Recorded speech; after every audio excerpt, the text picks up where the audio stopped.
Welcome to the Razors Inc. podcast with your host, Jonathan Farini. Merriam-Webster defines femme fatale as a seductive woman who lures men into dangerous or compromising situations. Britannica defines it as a seductive and beautiful woman who brings disaster to anyone with whom she becomes romantically involved. So pour yourself a drink, pull up a chair, and hear Jonathan's take on movies, television, and today, an exercise in the creation of film from set design to casting, done through the lens of Femme Fatales. Here's your host, Jonathan Farini. I had a bad dream, including famous Femme Fatales. Most dreams are glimpses into the future, if you're lucky, the past. Let's explore together.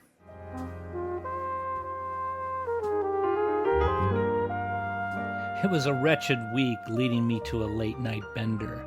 I was thrown out of the dive bar at 2 a.m. and found myself in bed with somebody. Maybe the cocktail waitress, stripper, or anything which is hiding under the covers.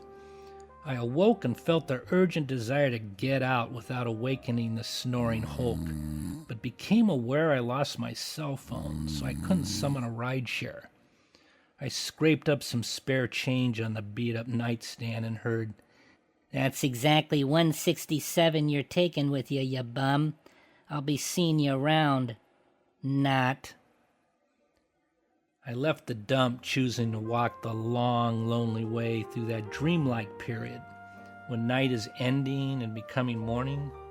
That quiet, scary time only cops, insomniacs, and those up to no good know the best. It wasn't a bad one-night stand, but I hoped it wouldn't turn into a gift which keeps on giving. I was already feeling an uneasy sensation. I was so lonely, even a stray hungry dog won't give me the time of day, even when tempted with the remains of a half-eaten chili cheese dog inside my coat pocket, whose progeny wasn't happy inside my digestive tract, which sent me running for the only opportunity to relieve myself, which was a beat-up all-night gas station, which would have to substitute for urgent care. Instead of a friendly nurse, I was met with a half-lucid attendant pointing to the door around back and reminding me, "Bring back the key, man. Next time you might buy something, dude." It's no restroom, but more like a detox cell within the drunk tank of some county jail at 3 a.m, which doesn't include soap or towels.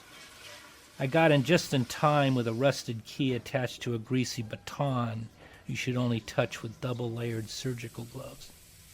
I was taking a final heave of sour booze mixed with stomach acid on my knees and face exploring the symmetry of a putrid porcelain pot atop a cold, wet concrete floor. I felt like a silverfish scaling the walls of Hoover Dam. I returned the key but found the attendant surfing porn sites inside a back office. "Got a payphone?" "Out front under the street lamp, man." It was an old-fashioned walk-in payphone with a flickering light so dim I could barely read the numbers under the rotary dial. I needed desperately to call somebody to come get me and rescue me from this predicament. A late 50s CHP cruiser pulled up and a large, beefy man leaned out the window barking questions. 2150 to headquarters. This is Matthews. My 1020 is a phone booth outside the Nowhere gas station garage. You a vagrant punk? Only hoods and punks are out this time of night. "I'm trying to reach somebody to catch a ride, sir." See that you do so. If I catch you here on the way back, I'll run you in. "Yes, Mr. Crawford." What was that, wise guy? "I meant no, Officer Matthews." He sped off into the night. "I'll call Mom and get some badly needed nurturing."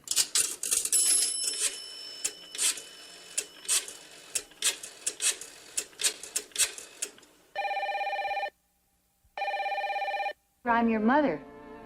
I don't always know what goes on in your head, but if you're hurt or unhappy, then I don't even have to guess, because I'm hurt and unhappy too.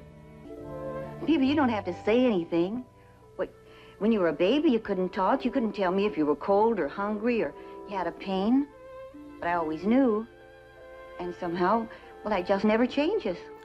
That felt good, but it's bringing up Oedipal illusions, so it's better to immediately endure self-flagellation in the form of a scolding and ball-busting from a crazy former girlfriend. I'll drop a dime and call up Joan. I remember her number by memory. You just can't forget some nightmares.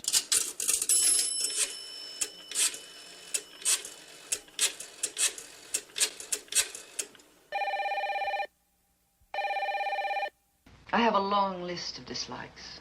It's getting longer. You're about as friendly as a suction pump. I was thinking that I don't like you particularly, and I was wondering why.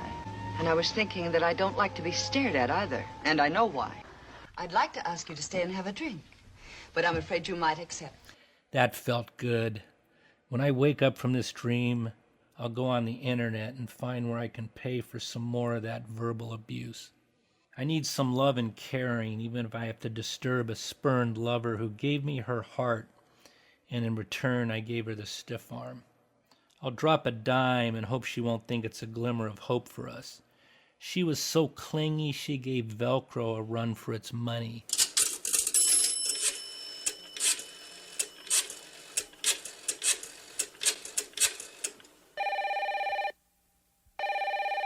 Don't beg him, Eddie. Please, Eddie, don't beg him. Doesn't all of this come through to you, Eddie? Doesn't any of this mean anything to you? That man, this place, the people. They wear masks, Eddie. And underneath the masks, they're perverted, twisted, crippled. Don't wear a mask, Eddie. You don't have to. That's Turk, Eddie, the man who broke your thumbs. Well, he's not going to break your thumbs. He'll break your heart, your guts. And for the same reason. Because he hates you. Because of what you are. Because what you have and he hasn't. It's still early, but I'll call into work and tell them I'm sick. I'm certain Faye'll pick up, as she's the most ambitious work-around-the-clock, first-in-the-office corporate climber I've ever met.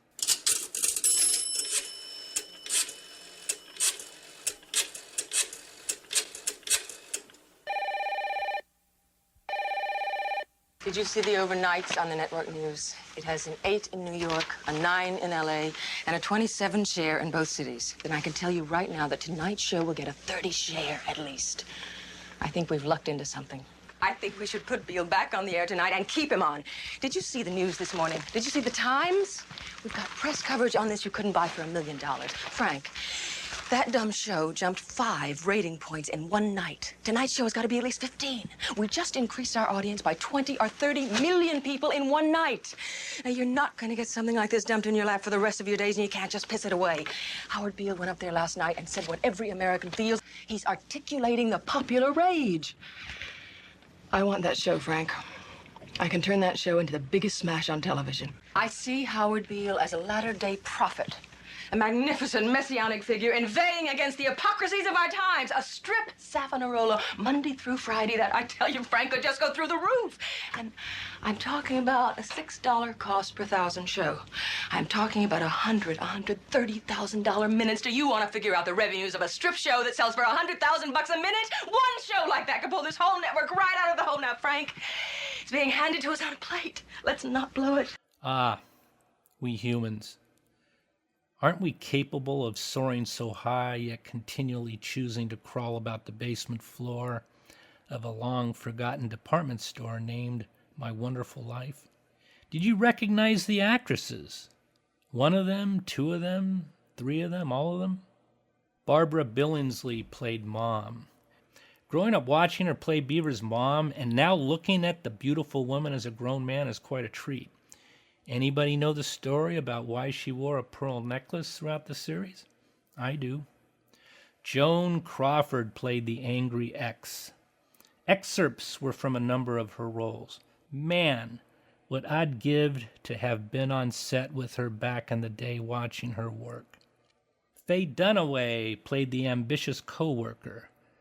The excerpts were from her movie Network. Imagine throwing away William Holden, ladies. Piper Laurie played the spurned lover, with wonderful excerpts from The Hustler. We lost her in 2023 at age 91. I ask you to cast your perfect actress, or if you prefer actor. It's all the same and doesn't matter. There's never any right or wrong.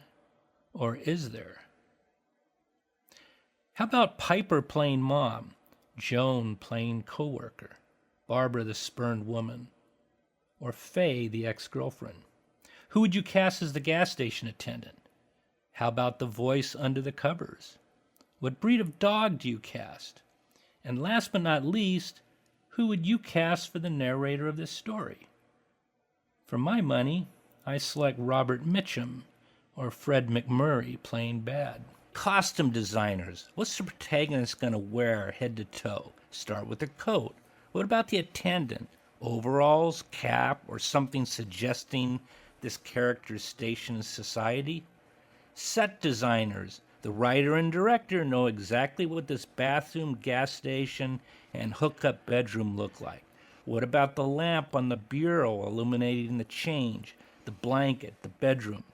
Are you thinking Ed Ruscha's standard gas station painting for starters, or something that looks like the gas station Benjamin finds on his way to Elaine's wedding?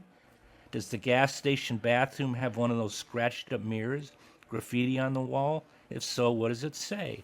What about the office of the gas station? Does it have a calendar on the wall? If so, what's the year and the image? Does it have a glass display case? If so, what's inside it? Do you recommend the bathroom, office, and exteriors be built on a soundstage to get it just right, or will it look phony?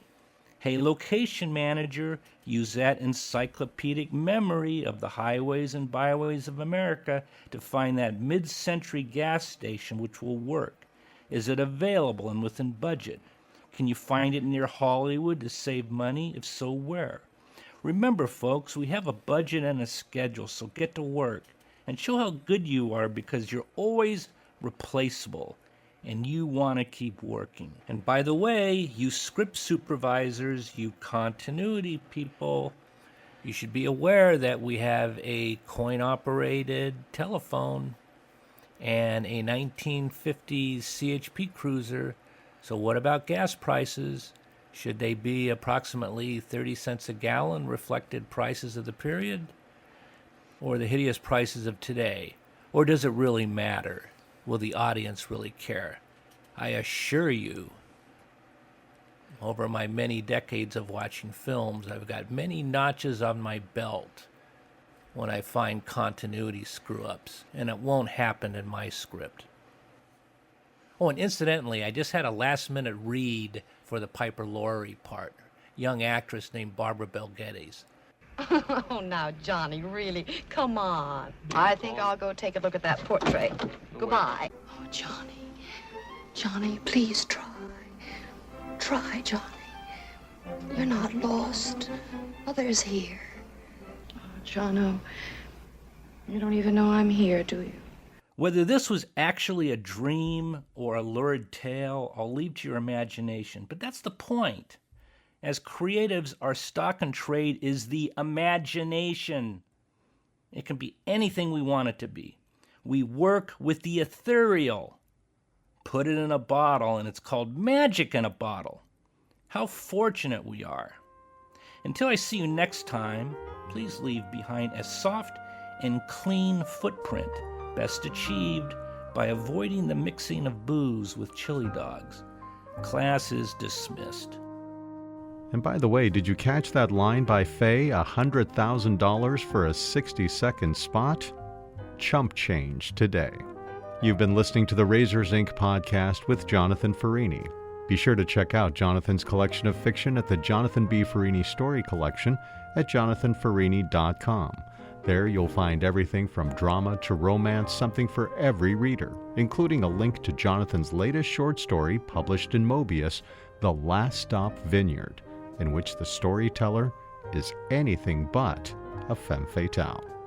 That's jonathanfarini.com, Farini with 2 R's, 1 N, or drop an email to razorsincpodcast@gmail.com.